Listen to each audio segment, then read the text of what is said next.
Let's take a look at an arcade crane grab and talk about the things they do to basically cheat you, because you're not playing the crane is playing you. So imagine that you're wanting to win a prize out of this machine. You put your money in and the claw lowers down to a toy, and it does that really annoying thing that the jaws close, but it doesn't quite pick the toy up. Or it will do this super annoying thing that the jaw will close seemingly with more force, but then it gets the top, and just as it's about to go over, and the toy drops out again. Here's how it does it.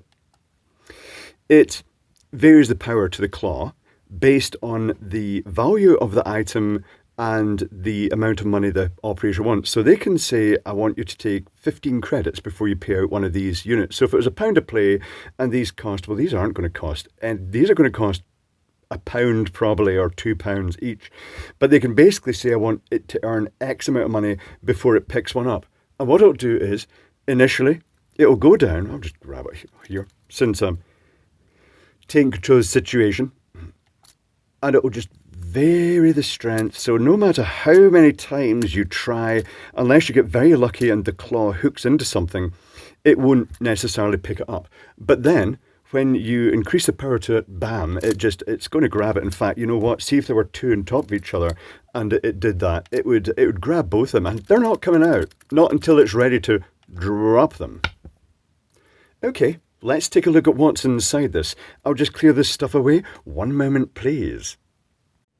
Okay, let's explore this claw. So I was just operating at different voltages there. Say, for instance, this is 12 volts, and it closes in a relatively limp-wristed manner, but still at a level that if the toy was actually in there and it had managed to get under it, and that is the thing, it has to be able to get under it, it could have lifted it up. And at that, it's drawing half an amp, so 6 watts. At the 20 volt setting, it'll snatch onto that. It'll grip it quite well, and the power rating will be about an amp, so 20 watts at 20 volts. But these things go right up, depending on the game, they'll go right up to about 48 volts, and just vary the duty cycle. You program the maximum strength you want it to have. And it is literally just a solenoid. I mean, a lot of the mechanism is just this fancy cantilevering mechanism, and it is gravity. There's no spring behind it. It does literally just opens with the weight of this little block here, just pulling the claws open. Right, okay, I shall disconnect this now and turn the power supply off. Why did I have all these toys? This is part of my past history of working in the fairground industry. I bought some swag when I was designing some games. So let's open this. It is designed for easy service in situ, because these things do burn out, particularly when things go wrong in the driver boards. So there are 2 screws, one here, I'll zoom down this, and one the other side. And this incidentally came from AliExpress, where you can not only buy a wide range of these claws, but you can also buy the full gantries and the control PCBs and coin mechanisms. You can get whole kits. The postage is a bit of a killer though. So I pull it out. We've got the end cap of the solenoid that's designed to take the impact of this hitting it if it does go right in. And we have the solenoid itself should just pull out. And it has printed circuit board style end caps, the fiberglass. Oh, let's peel this. Let's peel it and look under here. I wonder if there's a thermal fuse.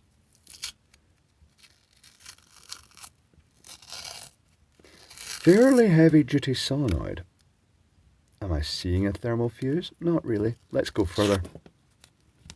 I didn't actually really intend to do this, but that's okay. It's what we're doing now. Sticky tape. Is this just going to be a couple of layers of tape and a bit of heat shrink sleeving, and then the cable wires soldered directly to the windings? This ain't necessarily coming off. Oh, this may take a bit longer than expected. It's one of those sticky tape moments. Tell you what, I shall pause momentarily while I do this in case it takes longer than expected. One moment, please. Yeah, that was not easy to start, but anyway, we're here now. Let's unwrap this and see Is it just a couple of turns and then one winding termination, then a couple of turns and another winding termination? Yeah. No thermal fuse? Well, there's one termination. The one coming from the centre of the core, and then the other one is just a bit further away. They're very close to each other. They basically just fanned them out like that. And there is no thermal protection. That's a shame. I thought a thermal fuse would have been quite nice for that. But technically speaking, the control circuitry could have that in it. It could have like overcurrent protection. Maybe a PTC thermistor, if the current is on too long, it trips out. But sometimes like control systems crash and they jam solenoids on, or the transistors just randomly fail and it jams them on. This is almost like it's just gaffer tape, isn't it? Just taking a layer off the table. Okay, right. So what about the other part of this, the solenoid plunger? It's just loose in there. Literally, it's just flapping loose inside there. So when you place the coil over it, that is the plunger that's going to get pulled into the coil to actually close the claws. So there's not really much to it, is there? Other factors are a bit of strain relief on this. I'm a bit surprised that the cable that actually lowers it down, it's usually over a little drum, is just basically through here and a single granny knot through the lid, the cap of that. So it makes it easy again to change or replace the string and tie another granny knot, I suppose. And the other bit that really tends to give is this cable. So it's good that you can change it, but ultimately, on commercial cranes, you often have a connector on this end, or it just goes into a couple of terminals and you just buy the solenoid and you slot it in with the new cable and then just put the lid back on and terminate it up top. But that's it, just in case you thought there was any magic. Well, there is magic. It's in the software. I remember in the 80s when an electronics company introduced the first cheat system, what was the best way to call this? The value-based system, that it'll only pay out after a certain amount of money has been put in.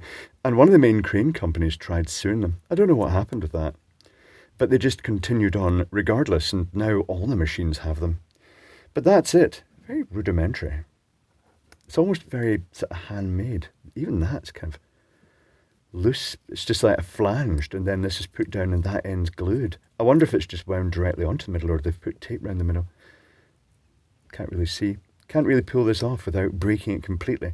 But that's it. That's the crane grab, and that's why the arcade cranes play you when you think you're playing them. You're going to pay for that prize.